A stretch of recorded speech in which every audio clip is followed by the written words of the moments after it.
আল্লাহ নবী সব কথাগুলো শুনে তোমার কথা শেষ হয়েছে নি? শেষ। একটা কথা রসুলে বললেন না, শুধু সূরায়ে হামিম ওয়াল কিতাবিল মুবিন সূরায়ে দুখান তেলাওয়াত আরম্ভ করছেন।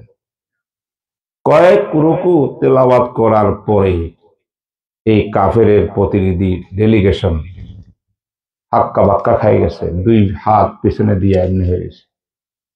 আরেকটু সামনে যখন রসুলের তেলাওয়াত করছে, ধম করে আসিয়া মুখের মধ্যে হাত দিছে, মোহাম্মদ আর পড়িও না, আর পড়ো না, শরীরে আগুন ধরে গেছে, আর সহ্য হচ্ছে না।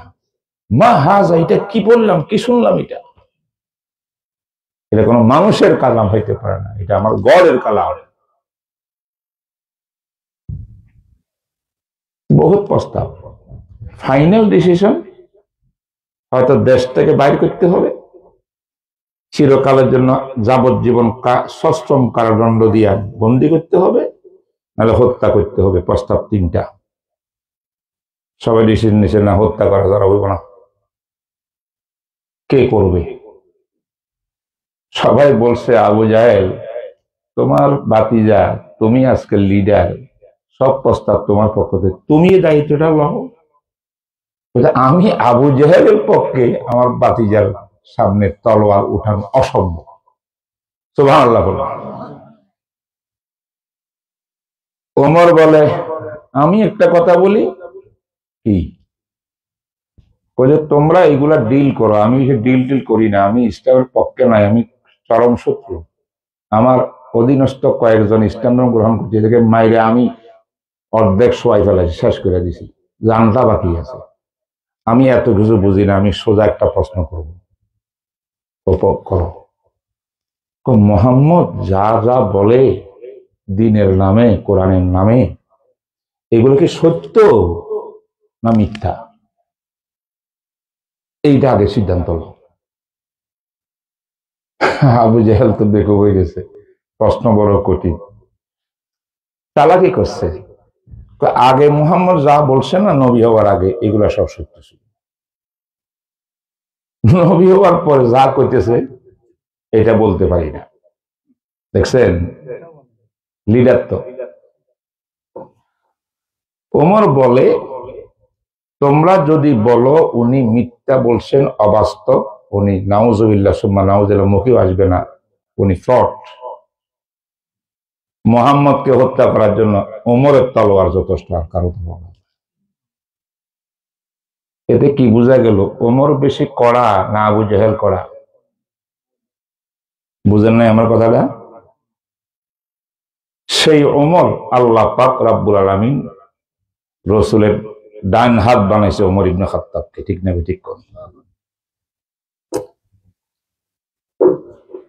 এখন একটা প্রশ্ন, আবু জাহেল কেন ইসলাম কবুল করতে পারলো না? ওমরকে কেমনে আল্লাহ কবুল করলো? দুইজনও তো মহাশত্রু। এটা তো বাতি, এটা চাচা।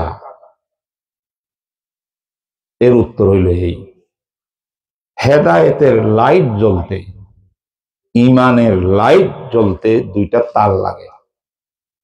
এই লাইটটা জ্বলতে কিন্তু নেগেটিভ পজিটিভ দুইটা তার দ্বারা লাইট জ্বলছে।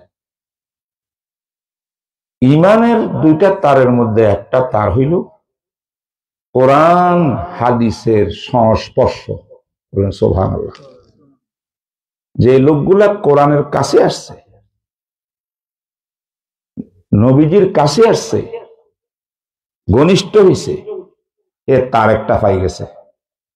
ইমানের লাইট জ্বলবে, কিন্তু তার আর একটা বাকি। সেটা কি জানেন? সেটা হলো মনের ভিতরে হক সত্য পাইলে তা গ্রহণ করার মানসিকতা। আমি কথা বুঝাতে পারতেছি? হক গ্রহণ করার মানে, আমি কতগুলো লোক আছে না জিদ্দি, একবারে হক কথা কইলেও হে মানতে রাজি না। এটা না, হক হইলে আমার কোনো আপত্তি না, আমি ওদিন তবা করব, কবুল করব। এইটাকে বলা হয় আর একটা আলো। কয়টা আলো হইল? এটা চিরকাল মনে রাখবেন। আমি কোরআন থেকে বলছি, তাফসীর থেকে বলছি, যে দুনিয়াতে যত মানুষের ইমানের লাইট জ্বলছে, দুইটা তার মধ্যে ছিল কোরআন হাদিসের সংস্পর্শ আর একটা হককে গ্রহণ করার মানসিকতা। এটাকে কোরআনে কি বলছেন? নূরুন আলা নূর, নূরের উপরে আরেক নূর, এক তারের সঙ্গে আরেক তার। সুবহানাল্লাহ।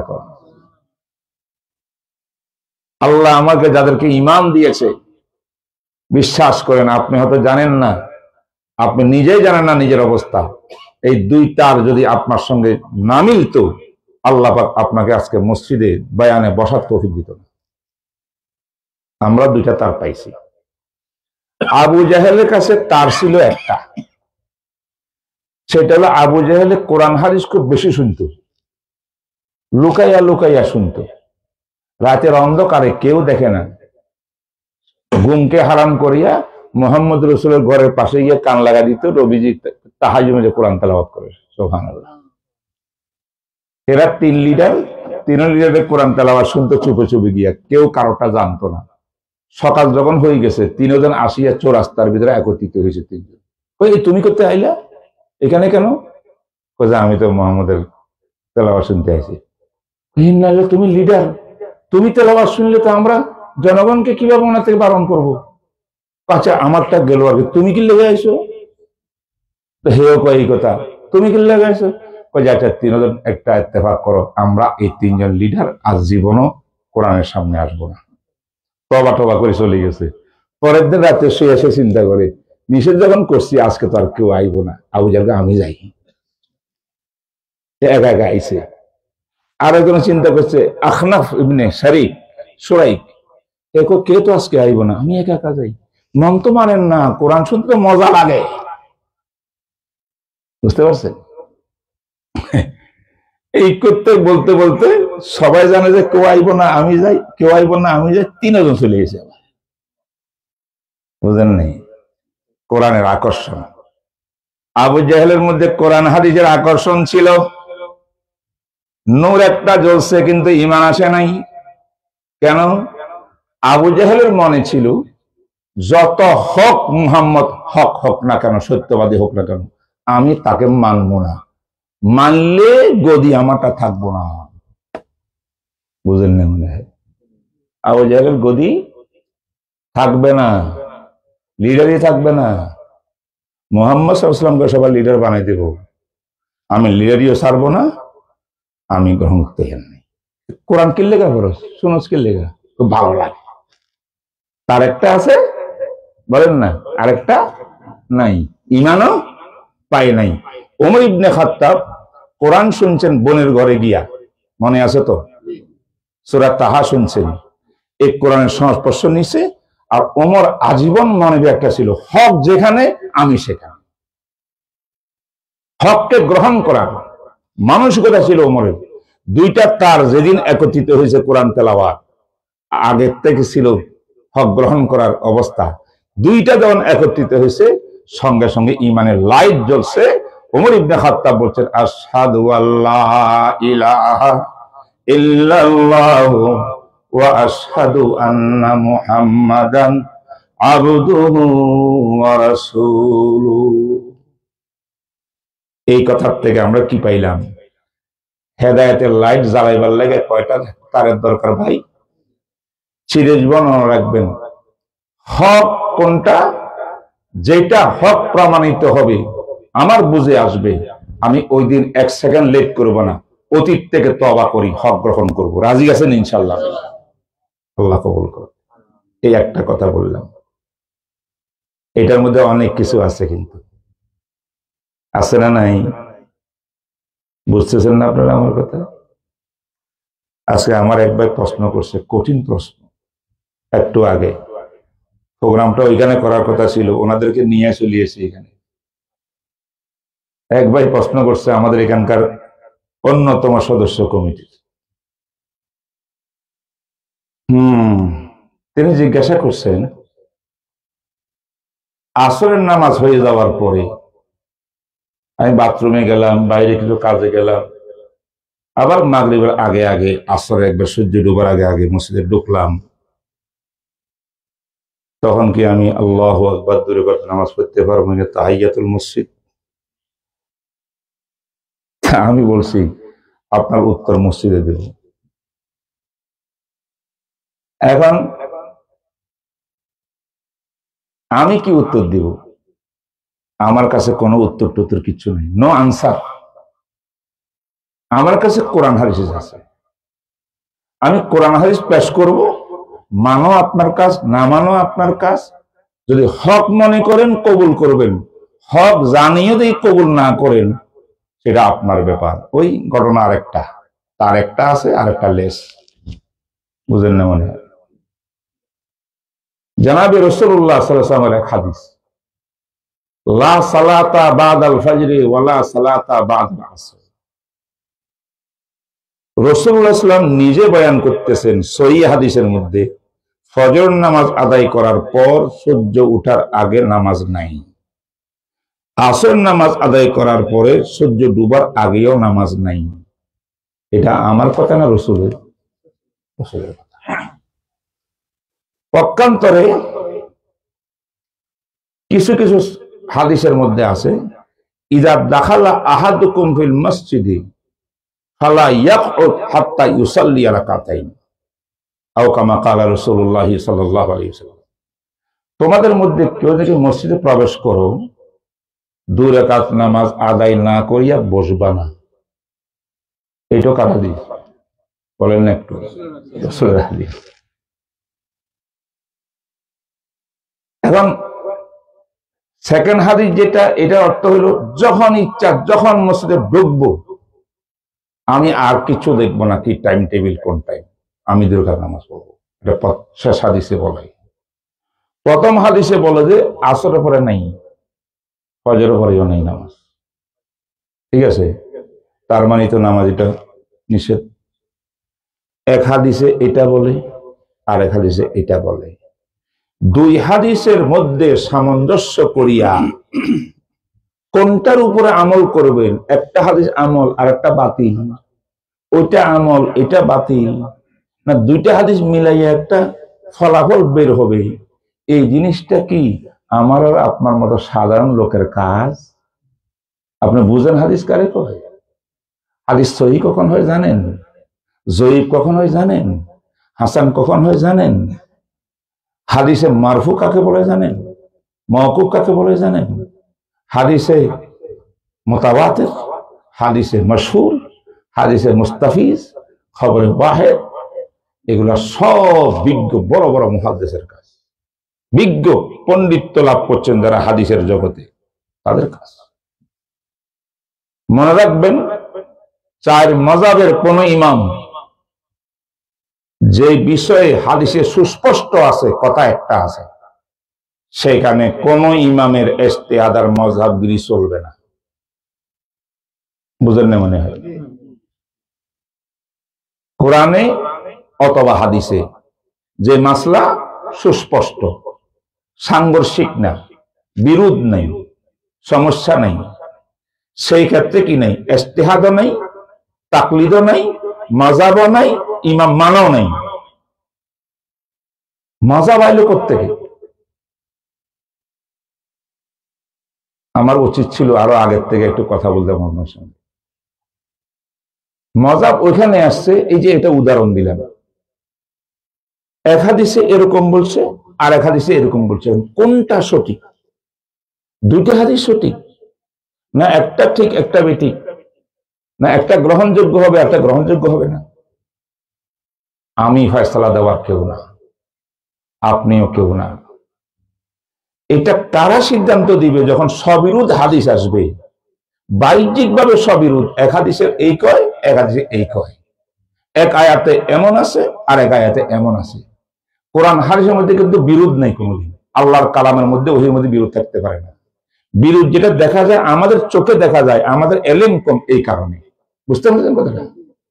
বিরোধ যখন দেখা দিবে সেখানে প্রয়োজন হবে, আল্লাহ বলেন ইয়া আইয়ুহাল্লাযীনা আমানু আতিউল্লাহা ওয়া আতিউর রাসূলা ওয়া উলিল আমরি মিনকুম ফাইন তানাযাতুম ফি শাইইন ফারুদ্দুহু ইলাল্লাহি ওয়ার রাসূল।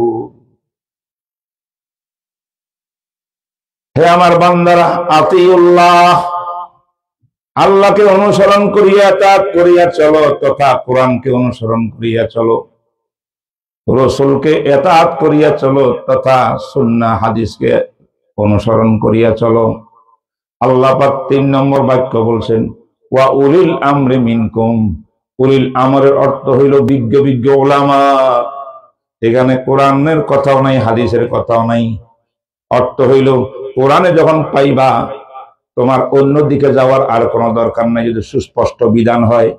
হাদিসের মধ্যে যখন সুস্পষ্ট বিধান পাইবা, ডানে বামে তাকাইবার তোমার দরকার নাই, সেটাই তুমি গ্রহণ করবা। এমন বহু জিনিস আছে কোরআনের মধ্যে সুস্পষ্ট নাই, হাদিসে তালাশ করলাম, হাদিসের মধ্যে সুস্পষ্ট নাই, তখন তুমি কোথায় যাইবা? আল্লাহ পাক রব্বুল আলামিন কয়, ওয়া উলিল আমরি মিনকুম, বিজ্ঞ ওলামা যারা মাহের সাহাবীদের মতো আলেম, তাদেরকে জিজ্ঞাসা করো, তখন সেই ব্যাপারে তুমি কোন জিনিসগুলো আমল করবা। এই যে ৩ নম্বর উলিল আমরি মিনকুম, বিজ্ঞ আলেম, এরা এক সময় আমাদের কাছে পরিচয় হয়েছে আবু হানিফা, পরিচয় হয়েছে ইমাম শাফি, ইমাম মালিক, ইমাম আহমদ। এরা আমরা চিনি, আমরা আরগুলা চিনি না। ওনাদের আগে এরকম ইমাম ছিল। হযরত ওমর ইবনে খাত্তাব, হযরত মুআয ইবনে জাবাল, হযরত আবু মুসা আশআরী, আম্মা আয়েশা রাদিয়াল্লাহু তাআলা আনহা, ইবনে আব্বাস রাদিয়াল্লাহু আনহু, হযরত আব্দুল্লাহ ইবনে ওমর রাদিয়াল্লাহু তাআলা আনহু, প্রায় ১৩৩ জন বা ৩৯ জন বিজ্ঞ বিজ্ঞ সাহাবা ছিলেন, যারা এই উলিল আমরের অন্তর্ভুক্ত। আল্লাহকে কোরআন হাদিস যেটা সুস্পষ্ট নাই, অর্থাৎ পরস্পর সাংঘর্ষিক, সবিরূপ, এইগুলা নিয়ে সিদ্ধান্ত দেওয়ার জন্য আমি আল্লাহ যোগে যোগে বিজ্ঞ আলেম তৈয়ার করব। সাহাবাদের ভিতরে বিজ্ঞ আলেম ছিলেন ১৩৯ জন। বল সুবহানাল্লাহ। আপনারা জানেন না খাইবরের যুদ্ধ? খাইবর না, খান্দাকের যুদ্ধ। যুদ্ধের পরে ওই ইহুদিরা ইয়ে করছে সেখানে। পরে যুদ্ধ শেষ হওয়ার পর রাসূল বলেন, এ আমার সাহাবারা, এ বনু কুরাইজা ইহুদিরা আমাদের সঙ্গে ২ নম্বরই করছে, কন্ট্রাক্ট ছিল, বিরুদ্ধে যাবে না, সম্পূর্ণ ওদের পক্ষে কাজ করছে, আমাদের বিরুদ্ধে।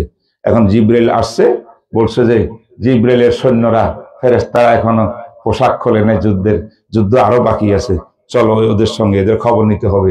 এরা কেন আমাদের কমিটমেন্ট লঙ্ঘন করলো? তাড়াতাড়ি আসো, হাত্তা লা তুসাল্লু সালাতাল আসর ইল্লা ফি মসজিদে বনি কুরাইজা।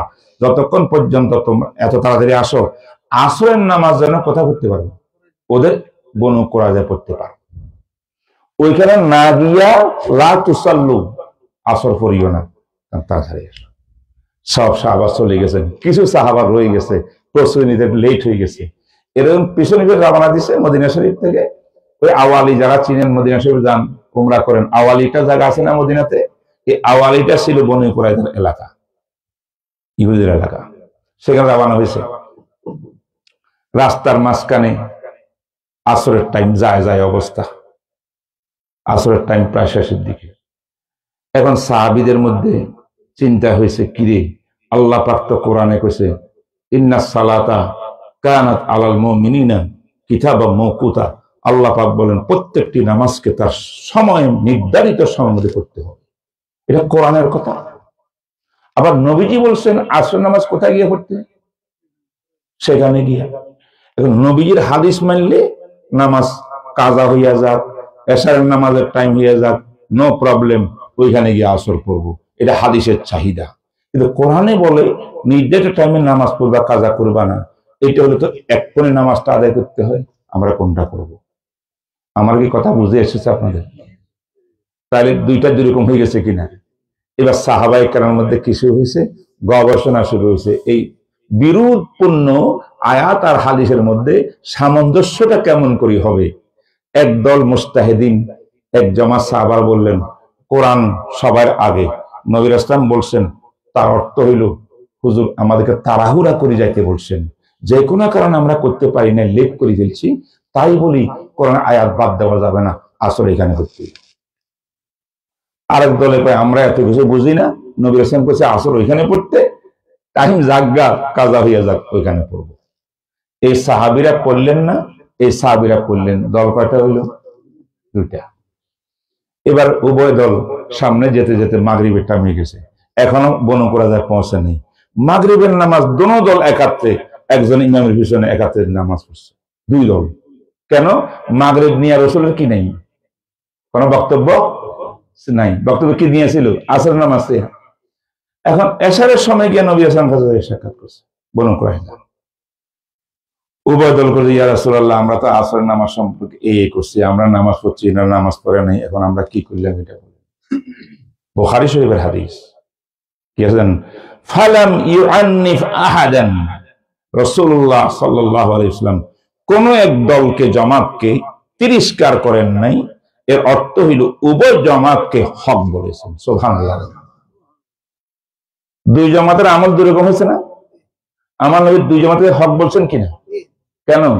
তারা গবেষণা করে এলেমকে কাজে লাগিয়ে কোরআন হাদিসের সামঞ্জস্যতা রক্ষা করার জন্য এরও মেহনত করেছেন, এরও মেহনত করেছেন।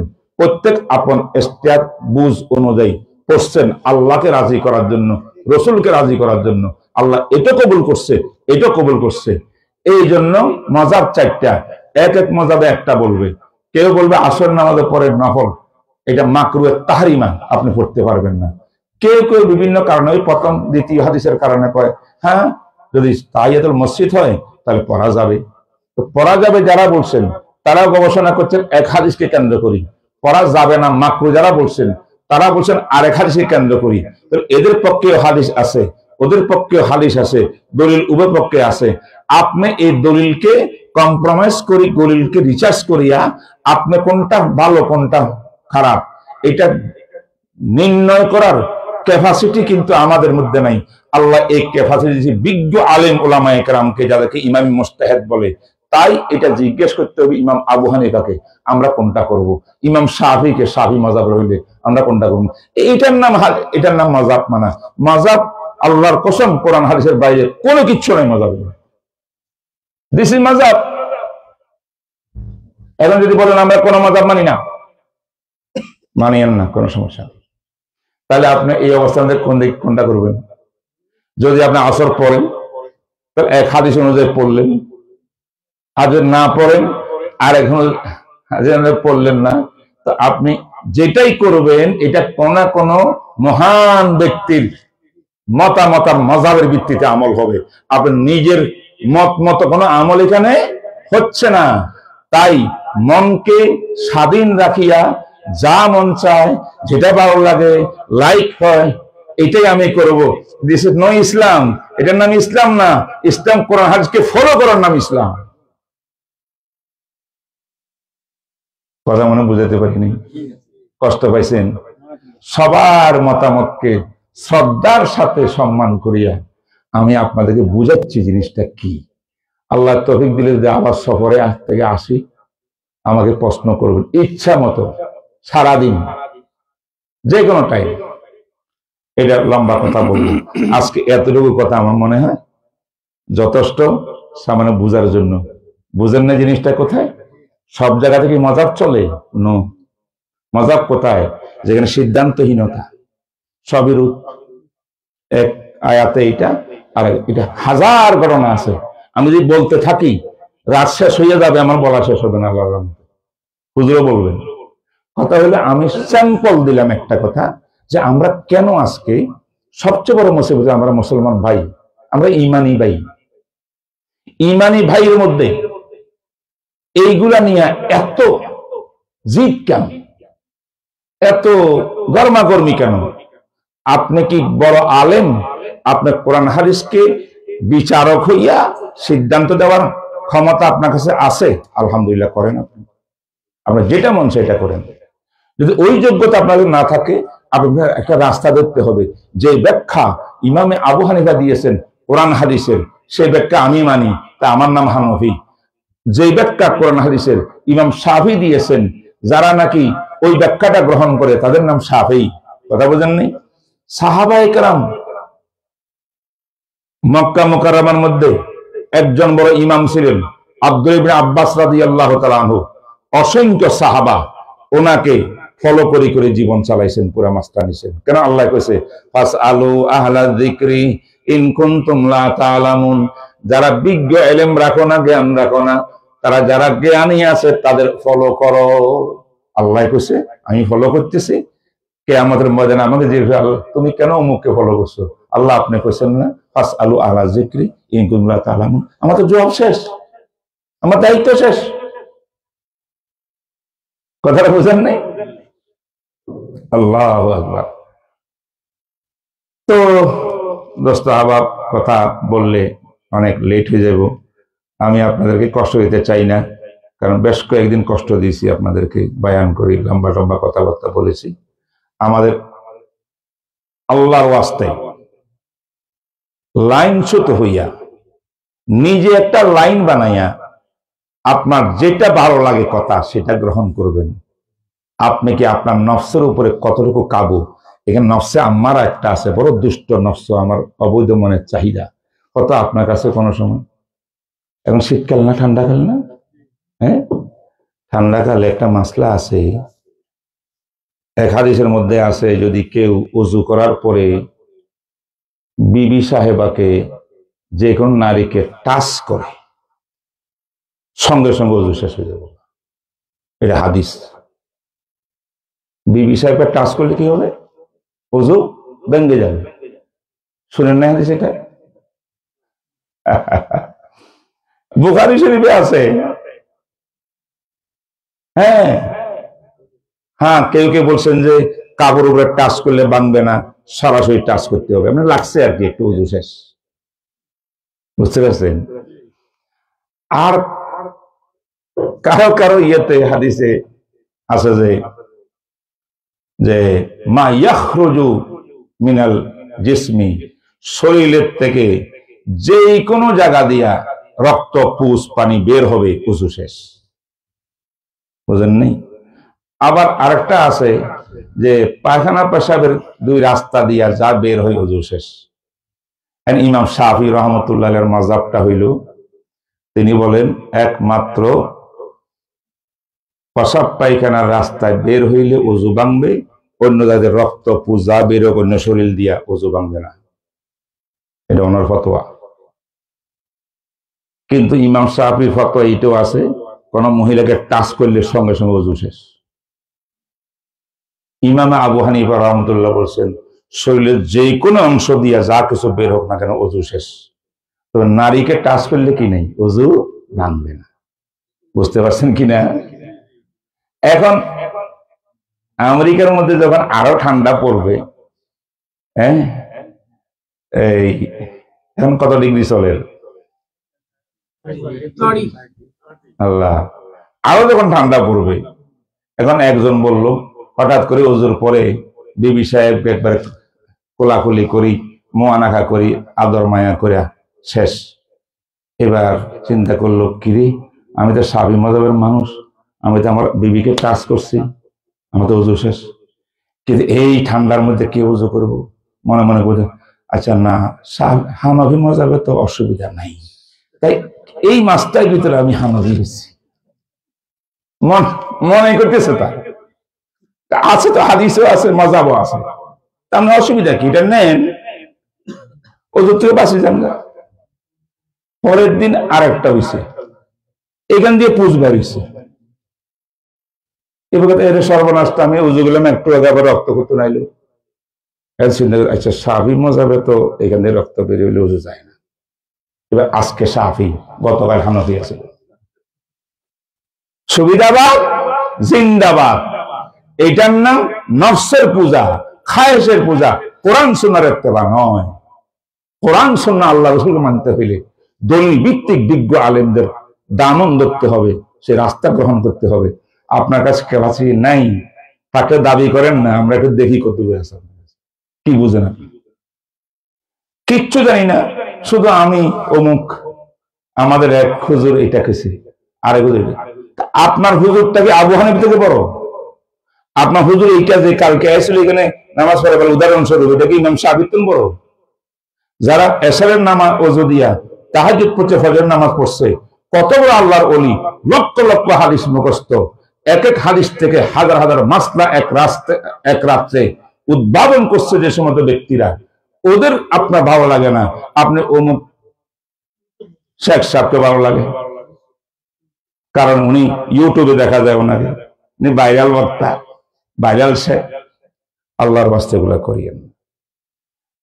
যদি আমার এই কথা হক না হইয়া থাকে, এখন যাহা বলছি, কেউ যদি আমার কথা বাতিল প্রমাণ করতে পারে, আমি জীবনে আর কোনো কথা বলবো না আপনার সঙ্গে। এটাই হক কথা যা আমি বলছি এখন, এটাই বাস্তবতা। আমাদের একটা চিন্তা করতে হবে, বুঝতে হবে। আমি আশা করি আমার কথাটা আপনিও দিমাগ দিয়ে চিন্তা করলে কথাটা বুঝবেন। আপনি কোনোদিন কি আপনার যে ব্যাক পেইন হয় বা কিডনি সমস্যা, আপনি কোনোদিন দোকানে গিয়া ডিসপেন্সারির মধ্যে গিয়া নিজের চয়েস করে ট্যাবলেটটা খাইছেন না ডাক্তারের প্রেসক্রিপশন দেখছেন? জি, ডাক্তার দেখান নাই তো? ডাক্তারের প্রেসক্রিপশন লইয়া অভিজ্ঞ ডাক্তার যে বুঝে আমার কি হয়েছে, তার শরণাপন্ন হই আমি বাঁচার জন্য শারীরিক ভাবে। আর ইমান বাঁচাবার জন্য এত মজা কে, যা মন চায় তা আমল করলাম। ऐसा नहीं होना चाहिए। আল্লাহ আমাকে মাফ করে দাও। আর সবচেয়ে বড় কথা হলো আমাদেরকে আল্লাহ মুহাব্বত দান করো। কি ভাই বলেন? বলেন। মাস্টারগত সমস্যা একতলা থাকতে পারে, কিন্তু আমরা কি সবাই এক না ভাই? আমরা ঈমানওয়ালা না? আজকে দুনিয়ার মধ্যে মুসলমানদের যত বিপদ আপদের সমস্ত যত কারণ শুধু মারামারি, কাটাকাটি, ফাটাফাটি, সব একতলাপ মতানৈক্য এন্তেসারের কারণে। সব ভুলে গিয়া ঈমান আমলের ক্ষেত্রে এক পায়ের মধ্যে দাঁড়াইতে হবে সমস্ত মুসলমান। তখন মুসলমানের শক্তি আসবে, তাম পৃথিবীর মানুষ মুসলমানকে দাম দিয়ে কথা বলতে হবে। তাওহীদ কি আমানত सीनों में है हमारे, आसान नहीं मिटाना नामो निशान हमारा। चीनो अरब हमारा, हिंदू सिता हमारा, मुस्लिम है हम वतन है सारा जहां हमारा। बातिल से दबने वाले, बातिल से दबने वाले आए आसमान नहीं हम, 100 बार कर चुका है तू इम्तिहान हमारा। मगरिब की वादियों में गूंजी अज़ान हमारी, मगरिब की वादियों में गूंजी अज़ान हमारी। थमता न था किसी से सैले रवा हमारा। ডক্টর ইকবাল কি বলে গেছেন, কোরআন হাদিসের নির্যাস। এগুলা কেউ বুঝেও না, এগুলা রিসার্চও করে না, এমনি সব আমরা হুজুর হয়ে গেছি। এগুলা চিন্তা করলে দেখবেন যে ইসলাম আসলে কাকে বলে।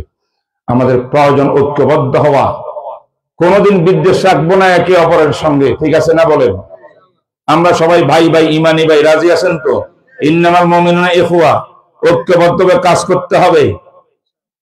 হক একজন মুমিন আরেকজন মুমিনের অন্তরে বিদ্বেষ রাখলে সেই ব্যক্তি মুনাফিকের খাতায় নাম লেখে, ঈমানদারের খাতায় নাম লিখতে হয়। আল্লাহ পাক রব্বুল আমিন কবুল করুন। প্রশ্ন উত্তর দিলে এখন সময় বেরিয়ে যাব। আমরা আরেকদিন কালকে ইনশাআল্লাহ। বর্তমানে যে তবলিগ জামাতের দুইটা দল আছে, প্রত্যেক মনে করে আমরা হকের উপর আছি। এটা আমি আরেকবার আসি, কারণ ফট করে একটা কথা বলা যাবে না, এটা আমি ভাঙ্গি বিস্তারিত বলতে হবে। আলহামদুলিল্লাহ, আপনি পৃথিবীর বাংলাদেশে যে কোনো জায়গাতে আমার নামটা উল মুফতি মিজানুর সাইদ বলছে, সেখানে ওয়াসুল ইসলাম হইলো মানে আমাকে, জোবাইর সাহেব তো মানেই মানে।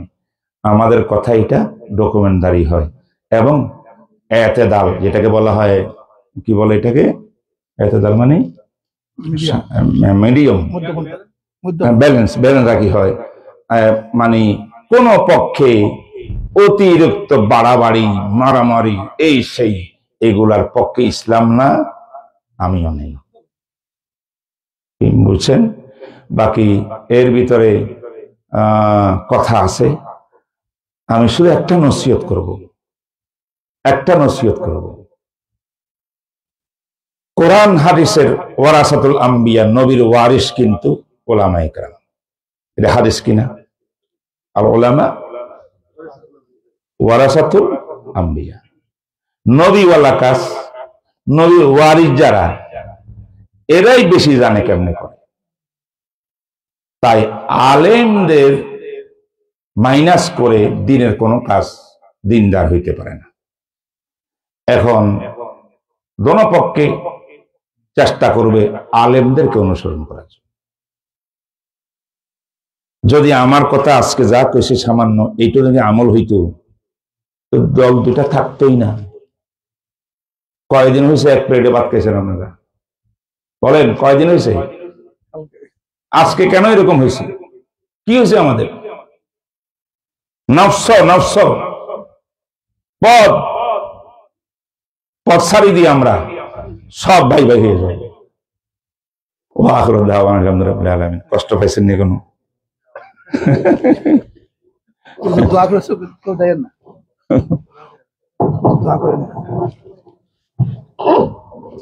আমার ক্লাস শুরু হয়ে যাবে আবার এখন।